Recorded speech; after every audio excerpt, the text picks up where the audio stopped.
बिस्मिल्लाहिर्रहमानिर्रहीम। अस्सलाम वालेकुम नादरीन, आप यूट्यूब चैनल देख रहे हैं, मैं इमरान ख़ान हूँ। सबसे पहले हत्तक़ इज़्ज़त वाले कानून की बात कर लें, क्योंकि अब वो कानून बन चुका है।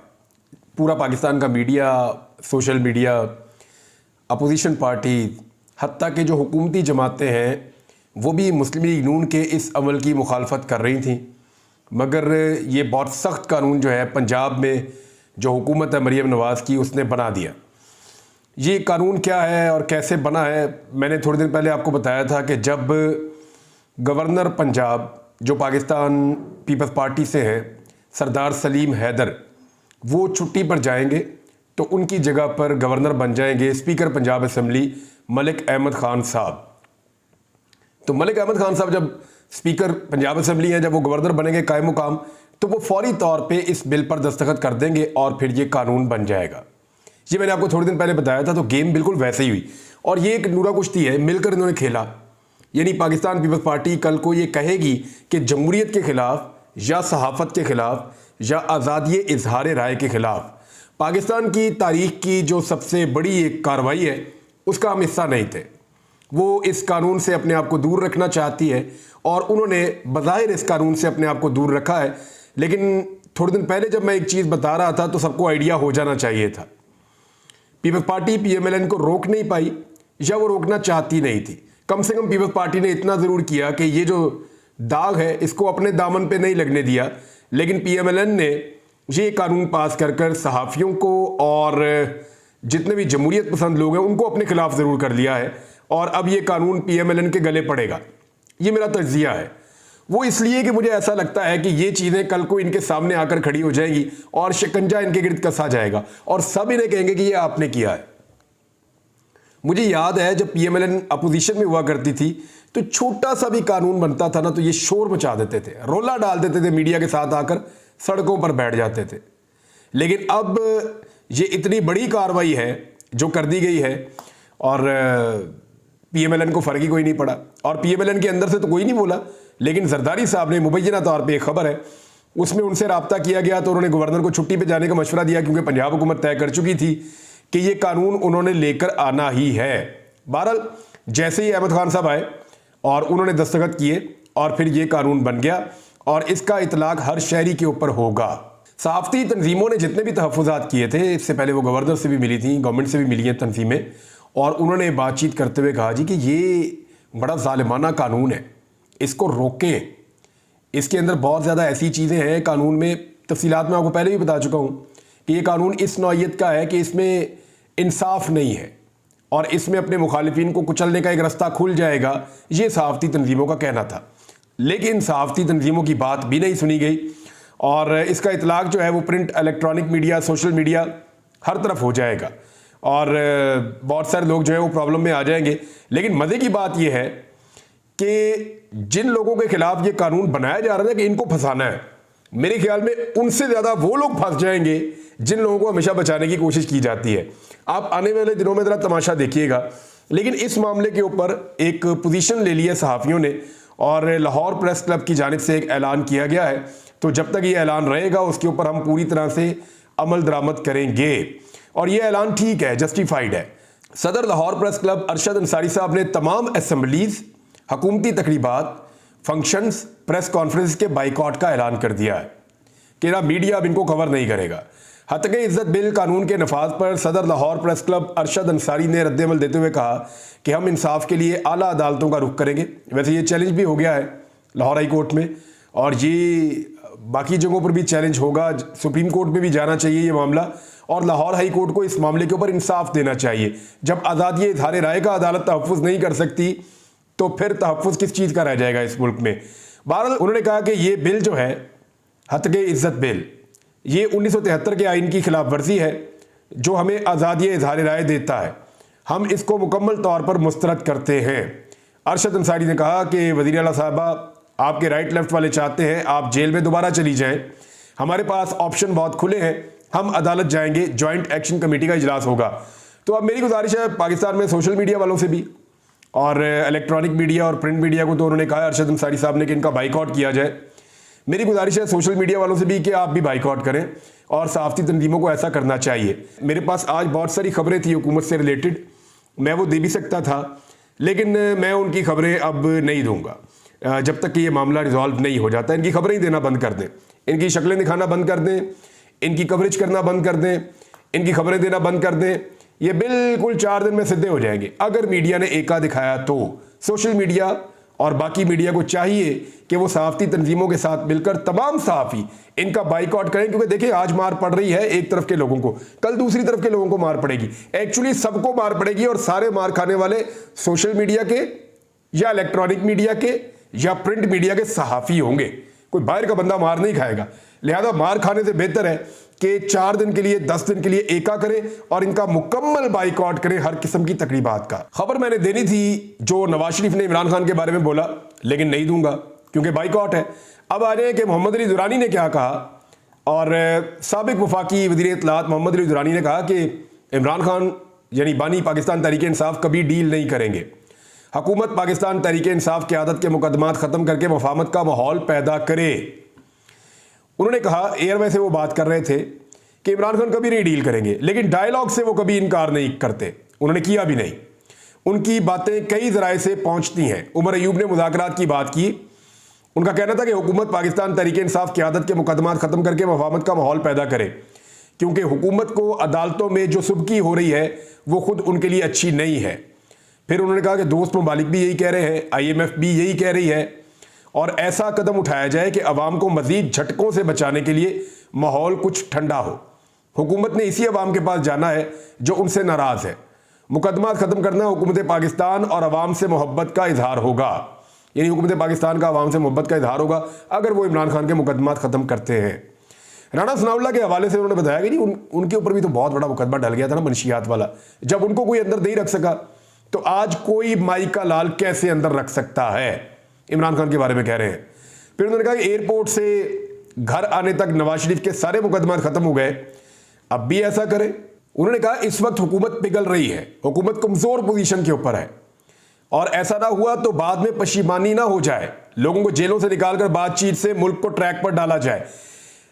जो बात वो समझा रहे हैं ना, वो ये कह रहे हैं कि एक्चुअली हुकूमत की पोजीशन लगातार कमजोर हो रही है। अगर कहीं इमरान खान साहब अदालतों से इंसाफ लेते लेते अपनी नशिस्तें वापस लेने में कामयाब हो गए और अदालतों से मिलने वाले इंसाफ के बदले में वो पाकिस्तान में बाहर आ गए, उनको आज़ादी मिल गई, तो दोबारा गिरफ्तार करना तो उन्हें तकरीबन नामुमकिन हो जाएगा जितनी उनकी मकबूलियत बढ़ गई है। दूसरी बात यह है कि हुकूमत के लिए बहुत मुश्किल हो जाएगा अगर इमरान खान साहब वापस भी आ जाते हैं और कानून के मुताबिक अपनी हुकूमत हासिल कर लेते हैं, तो फिर इमरान खान साहब इस हुकूमत के साथ क्या सलूक करेंगे या पब्लिक इस हुकूमत के बारे में क्या ओपिनियन बनाएगी। इनकी तो पूरी की पूरी सियासत ही तबाह हो जाएगी। ये मसला जो है वो दुरानी साहब समझा रहे हैं। वैसे हुकूमत भी यही चाहती है कि इमरान खान साहब से किसी तरह मुज़ाकरात हो।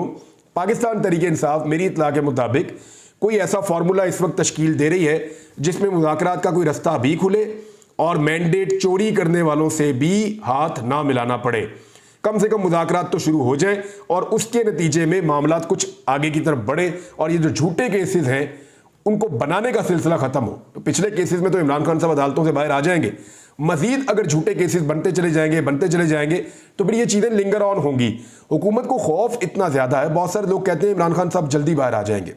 देखिए, हुकूमत इमरान खान को बाहर लाना चाहती है, ये बात ठीक है, लेकिन वो उनको बाहर उस तरह लाना चाहती है जैसे वो खुद बाहर आते हैं जेलों में से। लेकिन इमरान खान साहब एक नए तरीके से बाहर आना चाहते हैं। हुकूमत चाहती है डील करके बाहर आए, इमरान खान साहब चाहते हैं नहीं, डील के बगैर मैं बाहर आऊंगा।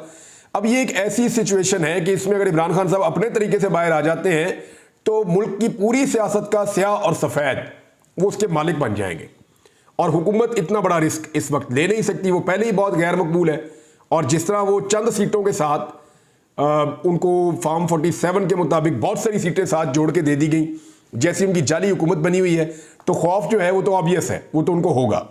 दूसरी जानिब जो बड़ी खबर है वो ये है कि पाकिस्तान तहरीक इंसाफ और जमीयत उलमा इस्लाम फजल रहमान ग्रुप के अंदर मुज़ाकरात बहुत तेज़ी से आगे बढ़ रहे हैं, और इनमें जो कुर्बत बढ़ रही है इस हवाले से बहुत सारी खबरें अखबारात में लगी हैं, और मुश्तरका मामलात के ऊपर एक कमेटी बनाई गई है।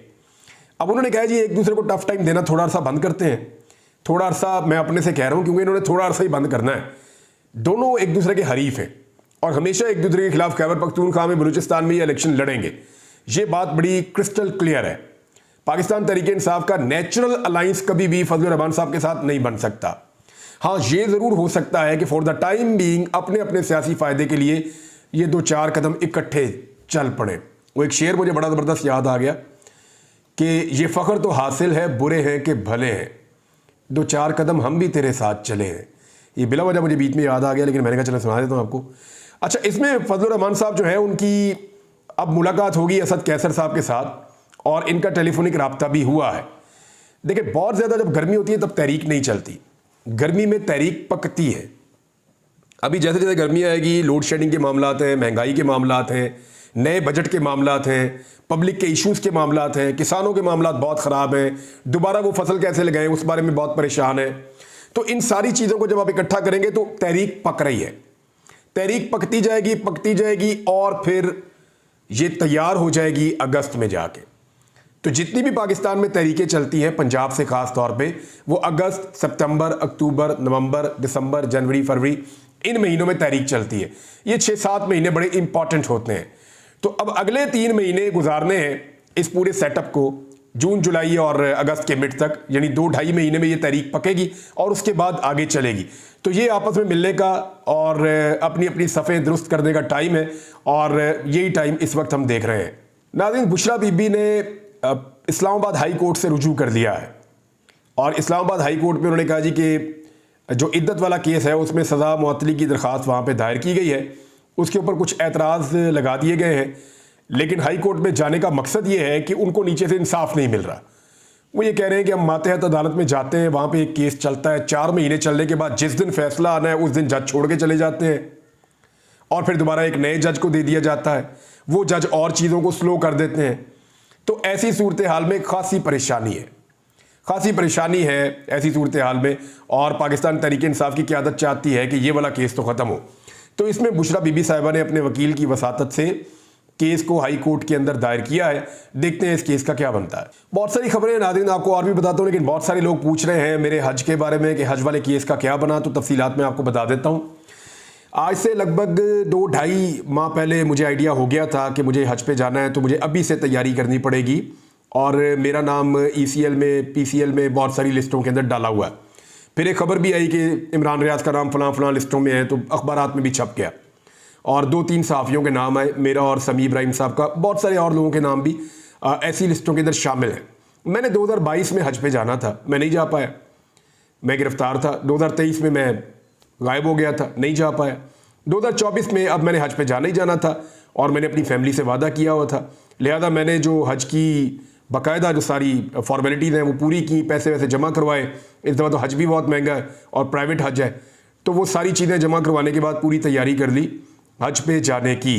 साथ में अपने जो है वजारत दाखिला से रब्ता भी कर लिया, तमाम महकमों के साथ खतो किताबत शुरू कर दी और वहाँ पे आना जाना शुरू कर दिया। लगभग जब 1.5 माह गुजर गया तो उसके बाद फिर हमारे पास एक जवाब पैदा हो गया कि 1.5 माह से हुकूमत ने कुछ नहीं किया, लिहाजा हम चले गए इस्लामाबाद हाई कोर्ट में। इस्लामाबाद हाई कोर्ट में हमारा केस जो है पहले एतराज़ लगा दिया गया, हमने एक एतराज़ दूर किया, फिर दोबारा हमारा केस जो है वो आमिर फारूक साहब की अदालत में लग गया।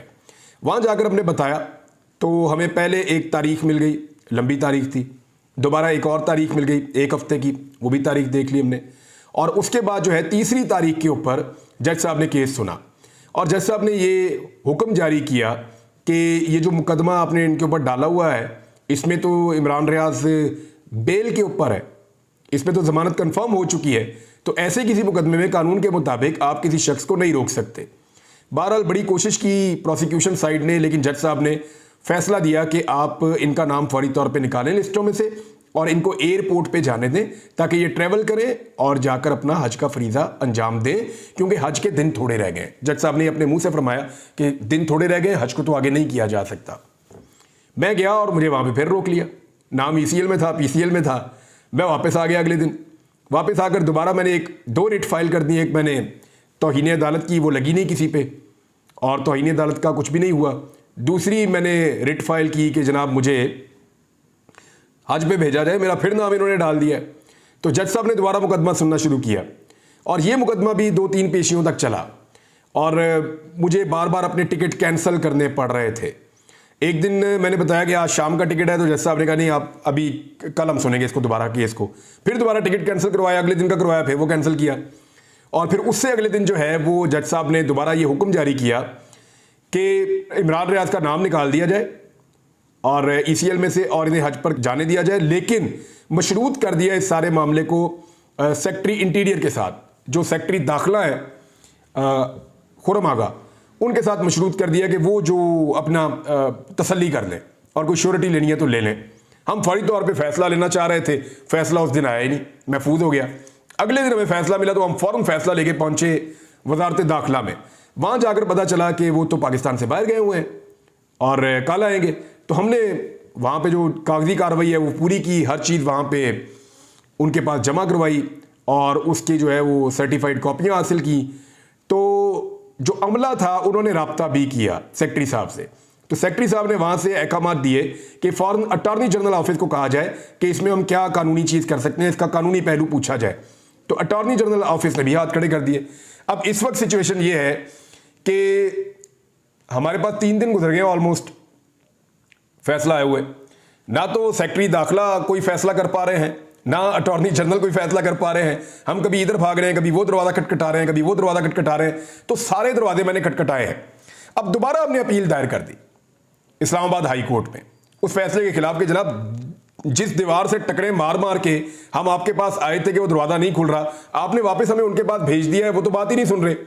लिहाजा अब हम एक और अपील के अंदर चले गए हैं और 2 रुकनी बेंच इसको सुनेगा, लेकिन इसके ऊपर भी 2-3 एतराज आयद किए गए। बड़ा सारा दिन इसी में गुजर गया। फिलहाल ऐसा लगता है कि पीर को हमारी ये दरख्वास्त सुनी जाएगी। उम्मीद है पीर को सुनी जाएगी।